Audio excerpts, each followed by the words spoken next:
सुप्रभात बच्चों।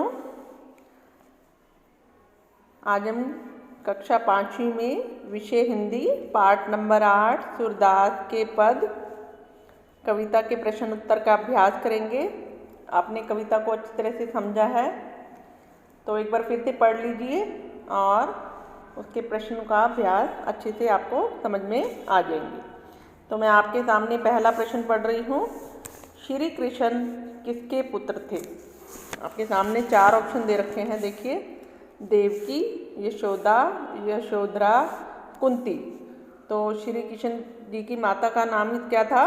बिल्कुल सही, आपने सही सोचा, आप सबको याद आ गया, देवकी। क्या नाम था? देवकी। तो ऐसे देवकी पर टिक मार्क लगा दीजिए। फिर हमारा प्रश्न नंबर 2 है, सूरदास कौन थे? सूरदास के बारे में बताना है। पहला ऑप्शन श्री कृष्ण के मित्र, दूसरा कृष्ण के भाई, तीसरा कृष्ण के छोटे भाई, चौथा हिंदी के साहित्यकार। तो सूरदास जी जो थे वो हिंदी के साहित्यकार थे। कौन थे? हिंदी के साहित्यकार। इस पर आपने टिक मार्क लगाना है। ये आपको क्लियर हो गया होगा। फिर प्रश्न नंबर 3, श्री कृष्ण सुबह से किसके पीछे गए हुए थे? फिर से पढ़ते हैं। श्री कृष्ण सुबह से किसके पीछे गए हुए थे? पहला ग्वाल बाल के, दूसरा अपनी माता के, तीसरा गायों के, चौथा अपने भाई के। तो श्री कृष्ण जी सुबह से गायों के पीछे जंगल में गए हुए थे। तो इस पर आप ऐसे टिक मार्क लगा देंगे। फिर हमारा प्रश्न नंबर 4 है, यह ले अपनी लकुटी कमरिया बहुत ही नाच नचायो, इसमें लकुटी का क्या अर्थ है? फिर से पढ़िए। यह ले अपनी लकुटी कमरिया बहुत ही नाच नचायो, इसमें लकुटी का क्या अर्थ है? आपके सामने 4 ऑप्शन दे रखे हैं, लोटा, लकड़ी, लॉकेट, लाल कपड़ा। तो आप बताइए क्या आएगा इसमें? लकड़ी। क्या आएगा? लकड़ी। लकुटी का अर्थ लकड़ी। तो हम ऐसे इस पर टिक मार्क लगा देंगे। फिर उसके बाद हमारा प्रश्न नंबर 5, श्री कृष्ण किसे अपना बैरी मानते थे? पहला अपनी जननी को, दूसरा सूरदास को, तीसरा ग्वाल बाल को, चौथा गायों को। तो बताइए किसको मानते थे वो? ग्वाल बाल को। हमने ऐसे इस पर टिक मार्क लगा देना है। श्री कृष्ण जी ग्वाल बाल को अपना बैरी मानते थे। फिर हमारा प्रश्न नंबर 6 है, श्री कृष्ण किस पक्षी का पंख अपने मुकुट में लगाते हैं और वह हमारा राष्ट्रीय पक्षी भी है? आप देखिए, इसी प्रश्न में 2 प्रश्न पूछे गए हैं। हमारा राष्ट्रीय पक्षी कौन सा है? तो भी आपके सामने यही ऑप्शन आएगा। और अगर ऑप्शन दूसरा प्रश्न आया है श्री कृष्ण किस पक्षी का पंख अपने मुकुट में लगाते हैं, तो भी यही ऑप्शन आएगा। तो मैं पढ़ रही हूँ, तोता, मोर, कोयल, तोता। देखिए 2 बार तोता दे रखा है, कोई बात नहीं। तो हमारा जो राष्ट्रीय पक्षी भी है और जो कृष्ण जी पंख लगाते थे वो है मोर का पंख लगाते थे, और राष्ट्रीय पक्षी हमारा मोर है। ठीक है, ये आपको क्लियर हो गया होगा। फिर हमारा प्रश्न नंबर 7 है, बालक कृष्ण को क्या खाना सबसे अच्छा लगता है? सब बच्चों को बताएं उनको क्या खाना अच्छा लगता है।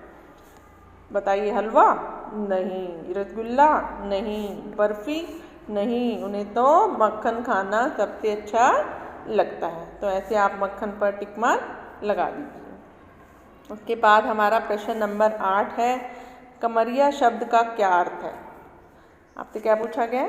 कमरिया। पहला ऑप्शन कंबल, दूसरा कमर, तीसरा कमरा, चौथा मारिया। कमरिया शब्द का अर्थ होता है कंबल। क्या होता है? कंबल। तो ऐसे हम कंबल पर टिक मार्क लगा देंगे।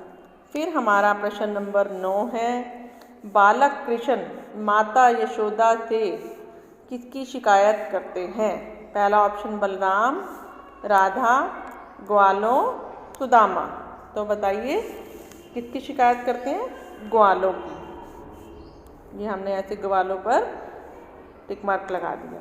फिर से प्रश्न पढ़ लीजिए। बालक कृष्ण जो है अपनी माता यशोदा से ग्वालों की शिकायत करते हैं। फिर प्रश्न नंबर 10, श्री कृष्ण के भाई का क्या नाम था? पहला सूरदास, दूसरा बलराम, तीसरा सूरदास। 2 बार सूरदास दे रखा है, कोई बात नहीं। चौथा कान्हा दे रखा है। तो बताइए उनके भाई का क्या नाम था? ये भी सब बच्चों को पता है ना?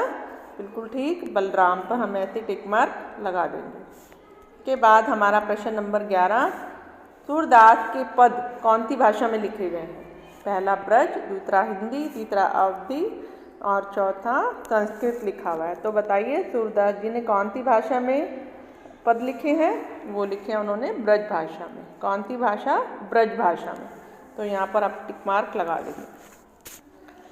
फिर हमारा प्रश्न नंबर 12, बेनी शब्द का क्या अर्थ है? बेनी, पहला ऑप्शन लंबी, फिर बाल, फिर चोटी, फिर बेल। तो बताइए बेनी मीन क्या होता है? बेनी मीन होता है चोटी। बेनी का अर्थ क्या होता है? चोटी। इस पर आप सही का निशान ऐसे लगा देंगे।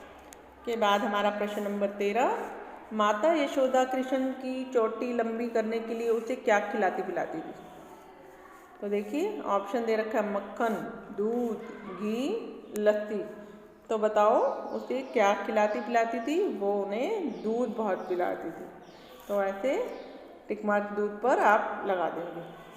इसके बाद प्रश्न नंबर 14, खायो शब्द की तुकबंदी वाला शब्द बताओ। तुकबंदी तो आपको पता है ना, मिलते जुलते वाले शब्द जो एक ही लय में बोले जाते हैं। अब हमने खायों का बताना है। सेम ऐसा देखिए कौन सा वर्ड है। पहला खाना, पोया दे रखा है, ये खोया दे रखा है, और ये देखिए पायो दे रखा है। ये बिल्कुल ठीक है, खायो पायो बिल्कुल मिल रहा है ना, इसके साथ सेम तुकबंदी है। तो हम इस पर टिक मार्क ऐसे लगा देंगे।